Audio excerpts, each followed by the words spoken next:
अल्फाज की दुनिया के दोस्तों, मैं ममता तिवारी एक कवि, लेखक, समाज सेवी, व्याख्याता, यूट्यूबर, इंस्टा पे 13-14 किताबों के साथ एक डायरी, 2 आलेखों का संग्रह लिए एक माँ, एक हमसफ़र, दोस्त, मददगार, बाहें फैलाकर अपनी दुनिया में आपका स्वागत करते रोज़ पूछती हूँ, और क्या कह रही है ज़िंदगी।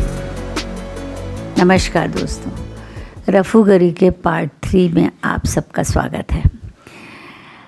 जब हम दिन के कुछ अकेलेपन निकाल के एकांत में अकेले बैठें और फिर महसूस करें कि कैसा लगता है, वैसे ही मैंने एक दिन अकेले निकाला किसी शांत पहाड़ी जगह पर बैठकर कुछ सोचने का, कुछ लिखने का।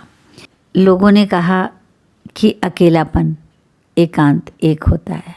मैंने कहा अकेलापन और एकांत एक नहीं होता। अकेलापन में आपको थोड़ा दुख महसूस होता है, क्योंकि अकेलापन जो है आपको याद दिलाता है कि आपके साथ कोई नहीं। पर जब आप एकांत में बैठते हैं, वो एकांत आपका अपना होता है। तो अपना एकांत पहले ही चुन लें, जिससे किसी का जाना आपकी ज़िंदगी से आपको बुरा ना लगे।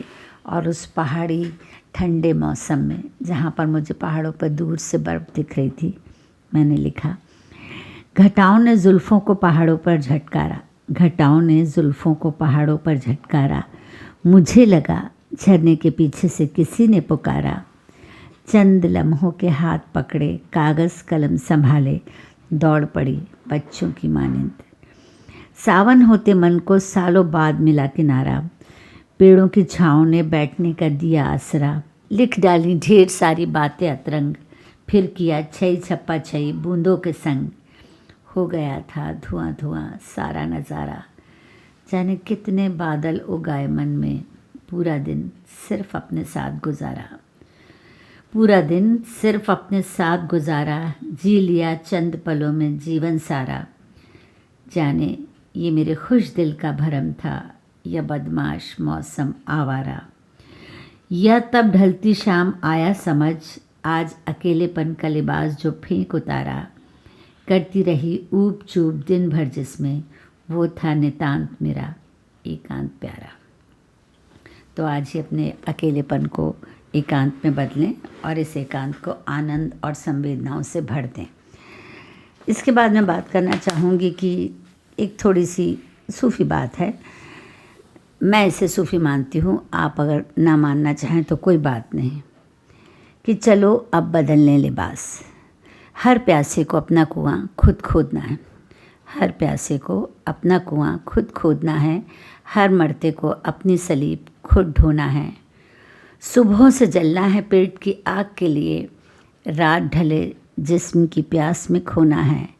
जब सब कुछ वैसा ही हो रहा है जैसा होना है, तो फिर किस बात का रोना धोना है। जाग जाग कर भाग भाग कर काटी तमाम उम्र, जाग जाग कर भाग भाग कर काटी तमाम उम्र, सुकून चैन से वहाँ अब तो सोना ही सोना है।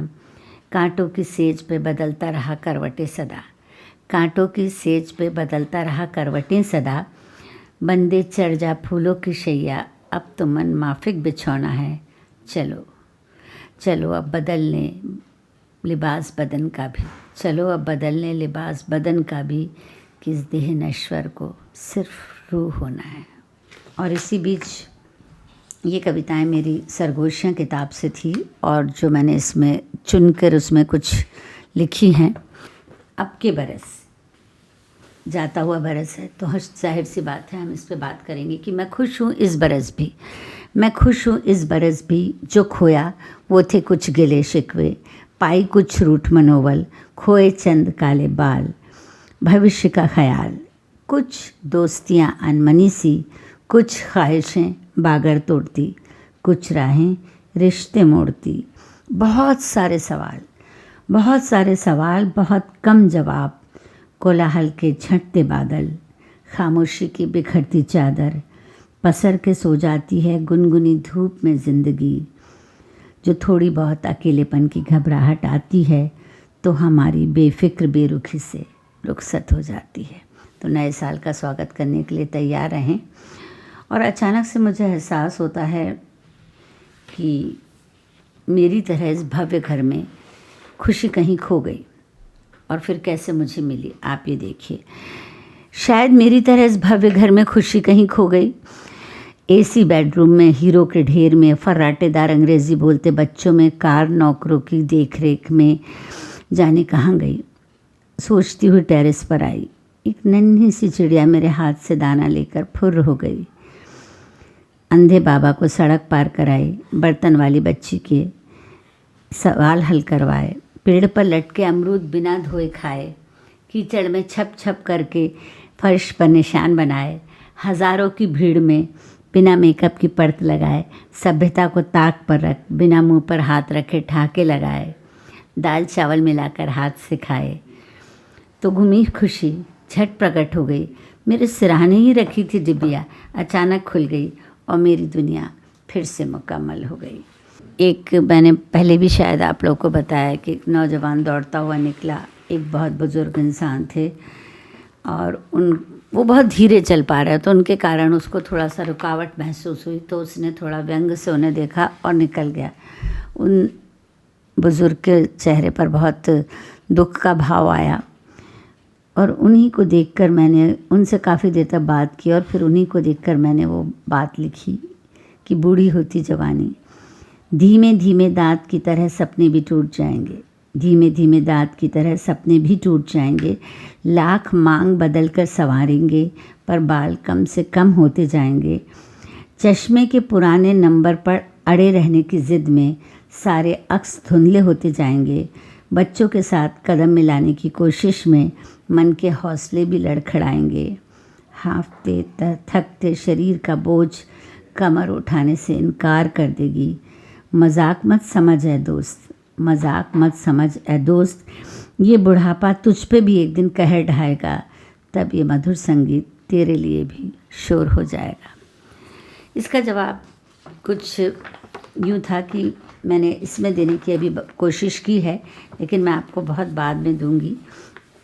और इस समय हम चूँकि अपने मन की जदोजहद और दिल की बातें कर रहे हैं, जो किस तरीके का तूफ़ान उठता है, तो यहाँ वहाँ ये जंग है, वजूद के लिए है ये, यहाँ वहाँ ये जंग है वजूद की, वजूद जो खो गया, वजूद जो सो गया, निराले ढंग से जीने की कोशिश में बस शब्द ही बचा रहा, कुचल रहे सरों को जब धड़ों में फिर वजूद कहाँ, तुम मेरा सर कलम करो, करूँ मैं तुम्हारा खात्मा, तुम जब कहो ज़मीन की तब कहूँ मैं आसमां, दिलों से दिल ही जब हट गया तब वजूद भला कहाँ बच गया, फिर भी जंग अभी जारी है, ढूंढने की तैयारी है, तुम ढूंढ लाओ वजूद मेरा, लो मैं सौंप दूँ तुम्हें तुम्हारा, मेरा तुम्हारा जुड़कर ही तो बन सकेगा वजूद हमारा। पढ़ते ही राब्ता हो गया मेरा किताबों से, कलम से, अक्षरों से। बस इसी रिश्ते को मैं शायद शिद्दत के साथ निभा पाई हूँ, बाकी सब कच्ची मिट्टी के बने थे सो ढह गए। जब पुस्तक छपी कुछ और लोगों से रिश्ता बना, पर यह सफ़र की मानिंद था। जब तक मंजिल नहीं आई चलते रहे छूटते रहे, बात बात पर रिश्तों की दुहाई देने वाली मैं सहज होती गई। अब बुरा नहीं लगता, लोग मिलते हैं, दोस्ती करते हैं, चले जाते हैं, ना उनसे मिलने की खुशी, न बिछड़ने का गम, सांस लेने, खाने पीने, चलने फिरने की तरह ये रिश्ते बस सांस को लेकर हम संजीदा नहीं होते। खैर, अब दूर रह के रिश्तों से रिश्ते समझ आ रहे हैं। शायद बंधना मेरे स्वभाव में नहीं था, बांधी गई, कुदरतन बंधन से छूटी। हालांकि बंधन मुक्त होने के दौर में टूटी बिखरी बनी, पर सृजन हुआ नज़्मों का, पुस्तकों का। कुछ टूटने से सब नहीं बिखर जाता है, सीखा मैंने। इस टूटन से कुछ रचनात्मक निकलता है, दर्द की आदत पड़ जाती है, कलम को आंसू की स्याही से भरना होता है, तब सफ़े भरे जाते हैं हकीकत के अक्षरों से। पुस्तक छपते ही लोग आपके दर्दनुमा किताब की वाहवाही करते हैं, तब छालों पे मरहम का काम करती हैं ये किताबें। सारी ज़िंदगी समेटते रहे बोलते बिखरते रिश्ते, सारी ज़िंदगी समेटते रहे बोलते बिखरते रिश्ते, बस एक मूक रिश्ता है मेरा जो छूटता नहीं किताबों की अलमारी से। और मुझे इस बात का फ़क्र है कि मैंने टूटन या बिखरन के समय कभी भी अपना संयम नहीं खोया, बल्कि मैंने इन चीज़ों को कागज़ों पे लिखा और मैं तो मानती हूँ कि रेत पे लिखे नाम आंधी के गुबार में कहीं खो जाएंगे। रेत पे लिखे नाम आंधी के गुबार में कहीं खो जाएंगे। किताबों से झांकते शरारती अक्षर ही बस याद रह जाएंगे। तो दोस्तों, ये था मेरा रफूगरी का पार्ट 3।